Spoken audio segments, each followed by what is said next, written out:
Welcome to Evening of Empowerment, the podcast for out-of-school time professionals, educators, and leaders who are passionate about growth, impact, and innovation in education. I'm your host, Richmond Brown, and the founder of Enrich by Richmond, where we're dedicated to inspiring leaders, elevating program quality, and creating enriching experiences for students and staff. Welcome back to Evenings of Empowerment. I'm your host, Richmond Brown, and as always, I am here to bring you insight, motivation, and strategies to help you create spaces where people don't just survive, but they thrive.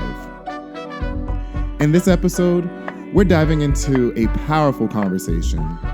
I'm putting my culture crown on this week because we're talking about building a positive culture, defining expectations, and implementing support. Because the truth is, when we cultivate an environment where people feel valued, heard, seen, and supported, they don't just show up, they show out.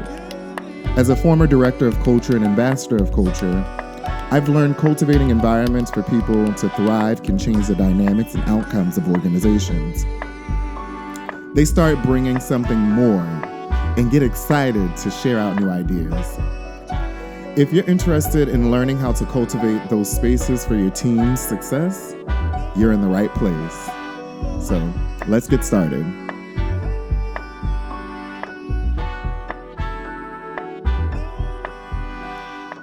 Getting this evening started with the foundation of a positive culture. Culture isn't what we say, it's what we do. It's how people feel when they step into a space. It's the energy, the norms, the unspoken truth that either builds people up or breaks them down. Whether you're leading a team, running a program, or managing a space, you've heard me say this before. You set the tone for the culture.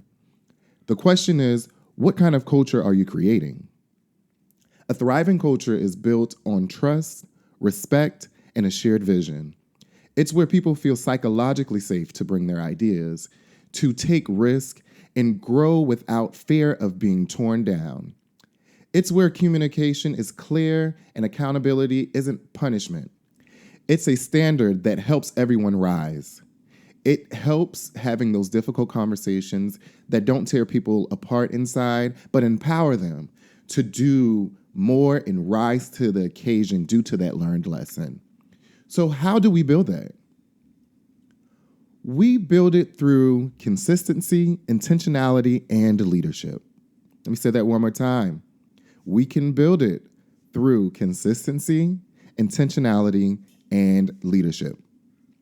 People need to see that your words align with your actions. I told someone this week in honor of Black History Month, I'm reminded by our ancestors' legacy. They didn't just tell stories, they showed us those stories through their actions, through their fight, which made them the stories. If you say you value respect, show it in every intention. If you say growth matters, invest in development of those around you. Culture is created in the details, the way we greet people, the way we handle challenges, and the ways we celebrate wins. Now, as you move forward, you want to be able to define those expectations. Defining expectation creates clarity. Clarity is key. A positive culture can't thrive without clarity. People need to know what's expected from them, how they contribute to the bigger picture, and what success looks like. When expectations are unclear, frustration builds. Motivation and morale drops, and the culture truly weakens. So let's be real. This one is for the leaders in the space. Are your expectations clear, or are they assumptions? Because there's a difference between assuming people should know and actually making sure that they do know. Take the time to define your expectations in your one-on-one meetings, communicate them often, and reinforce them through your actions. And let's not forget, it's not just about setting expectations for others, it's also about setting expectations for ourselves. Are you as the leader modeling the behavior you want to see? Are we holding ourselves accountable to those same standards? Leadership isn't about demanding excellence, it's about demonstrating it. Now, the support. Implementing support. Remember, success is a team effort.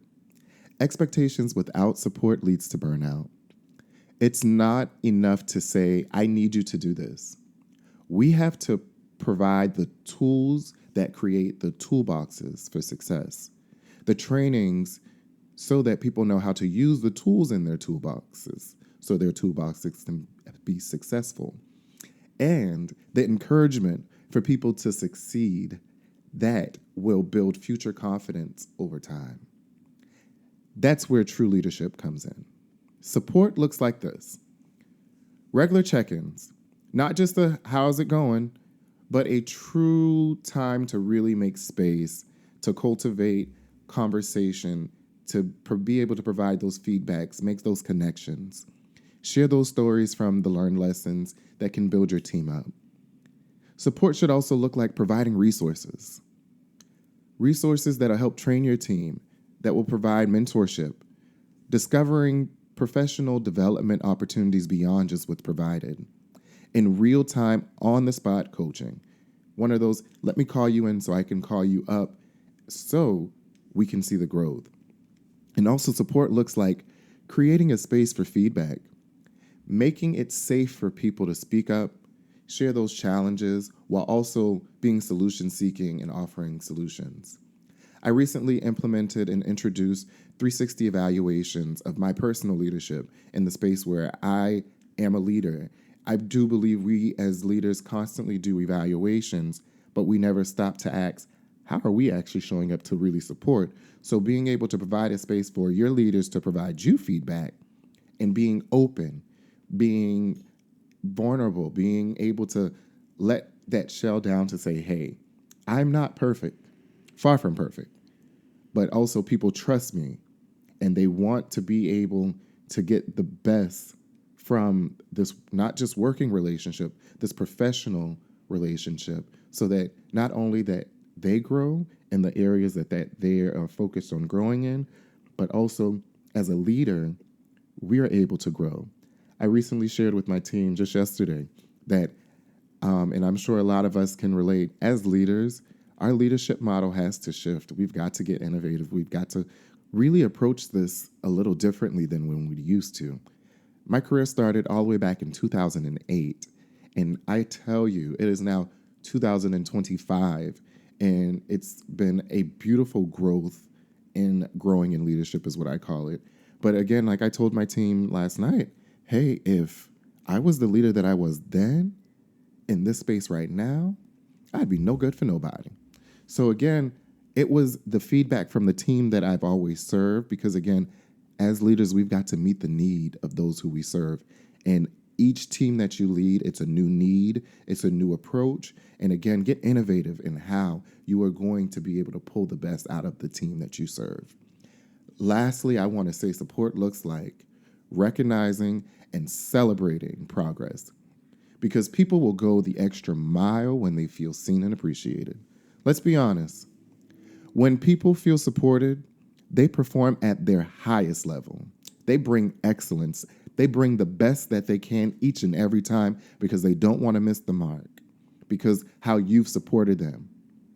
So again, they invest more, they engage more, and they believe in the work that they are doing, because they see themselves not just in the moment, but in the true purpose of the bigger picture, and how they play a huge, huge, huge part in bringing the vision together and bringing the vision to life. So again, when you have people who are vested, people who want to engage more, and they truly believe in the work, that is the foundation of a thriving culture. As we wrap all this up, my charge and my call to action this week is, if you want to build a culture where people thrive, first, lead with intention. Set the tone, be the example, and embody the culture you want to create. 2, clarify expectations. Be direct with respect. Be consistent and eliminate confusion. 3rd, Implement real support, because people can't rise to the expectations without the resources and also the encouragement to get there. This isn't about the workplace. It's about every space you step into. It's about how we engage with our teams, our community, and even our families. Culture is everywhere, and it starts with us. So I challenge you this week to take a step back and ask yourself, am I building a culture where people thrive, or are they just surviving? Because the answer to that question will determine the impact you have on those around you. Before I let you go, I'm excited to share that currently, at this time, I'm at the Nevada After School Showcase in Reno, Nevada. And if you're in this space, please do not hesitate to connect and chat. I look forward to connecting with you. Also, I want to take a moment to shout out my friends at Foundations Beyond School Hours Conference that was hosted a few weeks ago in Orlando. For those who are learning the landscape of conferences, that is a wonderful conference that takes place every February. And I believe next year will be in Orlando. Next episode, I'll get more details to share out with you all. Hopefully, you'll be able to attend, we'll be able to connect, and you'll be able to connect with other after-school professionals around the world.